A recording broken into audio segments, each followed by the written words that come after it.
किसान हैं और जो खाद ले जा रहे हैं साइकिल पर रखकर, हम इनसे जानने का प्रयास करते हैं इस किल्लत में ये आखिर खाद कहाँ से ला रहे हैं। क्या नाम हुआ आपका? हमारा अर्जुन प्रसाद। क्या नाम हुआ? अर्जुन प्रसाद। अर्जुन प्रसाद, ये खाद कहाँ से लेकर आ रहे हैं? लौंग से। कितना किलोमीटर? कम से कम 20 किलोमीटर। 20 किलोमीटर से खाद लेकर आ रहे हैं। हाँ।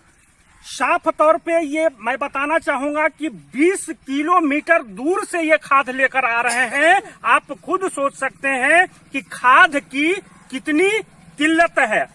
आपके आसपास में खाद की दुकान क्या नहीं है?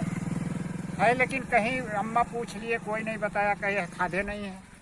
तो फिर जाना पड़ा, टारगेट पूछे नहीं बोला तो जाना पड़ा लौंग। कैसे बोरा मिला? 380। 380।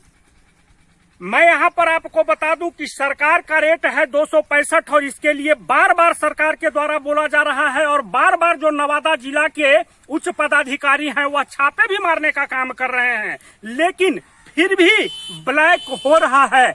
और यहाँ पर स्पष्ट रूप में मैं बता दूं कि दुकानदारों को भी उच्च दाम पर बेचना उसकी मजबूरी है, क्योंकि जो स्टॉकिस्ट होते हैं और दुकानदार को माल गिराकर ज्यादा दाम में देते हैं।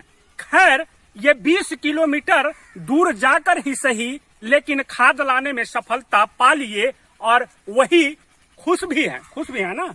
अब क्या करें, नहीं मिल रहा है तो हमको तो देना ही कहीं से। तो मतलब ये खाद मिल गया तो कहीं ना कहीं आप खुश है ना? खुश है ना, कहीं से अब लेकर आ रहे हैं। 20 किलोमीटर से भी ला रहे हैं तो खुश हैं? खुश हैं, क्या करें।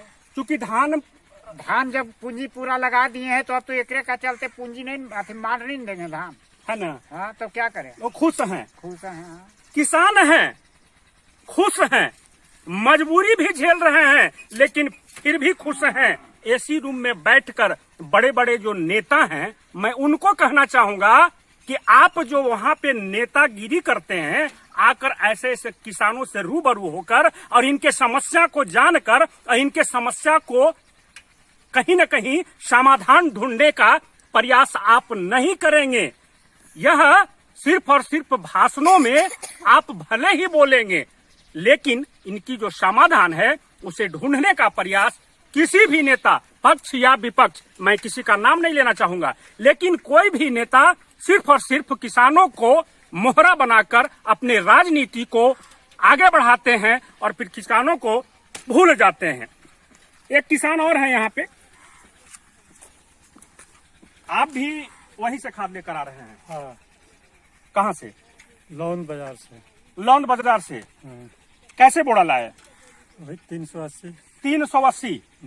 अच्छा, एक चीज आप बताइए, पहले जब मतलब अपना लोकल मार्केट में आपको मिलता था तो कितना मिलता था? लोकल मार्केट में मिलता था 340 में। 340। एक चीज और मैं यहाँ पे बताना चाहूंगा, अगर लोकल मार्केट में आप लेते थे तो क्या उधारी भी मिल जाता होगा? जी। मिल जाता। उधारी भी मिल जाता था। हाँ। तो मतलब जान पहचान के जो दुकानदार थे उधार दे देते थे। हाँ, नहीं तो फिर नगद भी मिलता था। नगद भी मिलता था तो 340। हाँ। तो कहीं न कहीं आप तो लोग तो बहुत असहज कहें तो दिक्कत का सामना करना पड़ रहा है। दिक्कत तो पूरा है। पूरा दिक्कत है। देख रहे हैं, पूरा दिक्कत से लेके आ रहे हैं। ये कड़ाके की धूप है, पसीना से बिल्कुल तरबतर हो चुके हैं। बिल्कुल ये साफ तौर पर इनका पूरा कुर्ता भीग गया है। कैमरामैन को कहूंगा, पूरा कुर्ता इनका भीग चुका है, पसीने से सराबोर हैं। ये पसीना बहाते हैं और बड़े बड़े नेता को जिताते हैं, लेकिन नेता अपने कुर्सी पर जाते ही इनको भूल जाते हैं। लेकिन फिर भी यह नहीं भूलते हैं, और वक्त आने पर अपने मत को प्रदान कर देते हैं। लेकिन एसी रूम में बैठकर जो बड़े बड़े नेता हैं, इनके मत से और इनको मोहरा बनाकर पॉपुलैरिटी हासिल कर वह वहां पहुंच तो गए हैं, लेकिन इनके जो अभी वर्तमान में जो जिस समस्या से ये जूझ रहे हैं, इनके समस्या का निदान शायद अगर वह ढूंढ ले आके इनके लिए। आप इतनी परेशानी जो झेल रहे हैं, जब खाद आपके लोकल बाजार में मिल जाता था तो क्या मतलब परेशानी में होता था? नहीं, अपना कल है से हम डीएपी लाने के लिए रजौली गए हैं। रजौली से यूरिया नहीं मिला है, खाली डीएपी 2 बोरा दिया, वो भी 1200 के दिया, तो पर भी हम लोग खुश है। लेकिन यूरिया वहाँ भी मिलता अपना बिस्कुमान में, तो हम ऐसे दूसरे जगह काहे को जाते हैं। मतलब आपके बिस्कोमान में भी मतलब खाद उपलब्ध नहीं है? नहीं है, सरकारी बिस्कोमान में नहीं उपलब्ध नहीं है। तो आप कहीं ना कहीं मतलब पूरे इंतजार करने के बाद में आप लौंड बाजार गए। हाँ अगर ये लोकल मार्केट में मिल जाता तो आप तो यहीं लेते। हाँ। तो कहीं ना कहीं मैं यहाँ पे साफ आपको बताना चाहूंगा कि ये जो सरकार के द्वारा जो घोषणे किए जा रहे हैं 265 रुपये का 380 रुपये में ये बोरा खाद लेकर आ रहे हैं, और 265 के जो सरकारी रेट की बात की जाती है, और फिर भी यहाँ पर साफ तौर पर मैं कहना चाहूंगा कि दुकानदारों की इसमें कोई गलती नहीं है।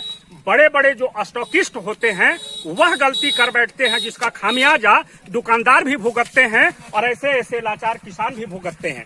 और साफ तौर पे यह जो मामला सामने आया है, यह सरकार के द्वारा जो घोषणा किया गया है, और घोषणा कर और चुपचाप जो बैठ गए हैं, और बड़े बड़े जो पदाधिकारी हैं वह सिर्फ और सिर्फ औपचारिकता किए हैं, और बड़े बड़े जो स्टॉकिस्ट हैं, कहे तो बड़ी मछलियां छोटी मछलियां को निगल जाती है। तो साफ तौर पर यहाँ पे ये चरितार्थ होता है कि बड़े स्टॉकिस्ट जो हैं वह छोटे छोटे दुकानदार को खाद बेचने से मजबूर कर दिए हैं, और कहीं न कहीं उसका खामियाजा ऐसे ऐसे लाचार किसान उठा रहे हैं।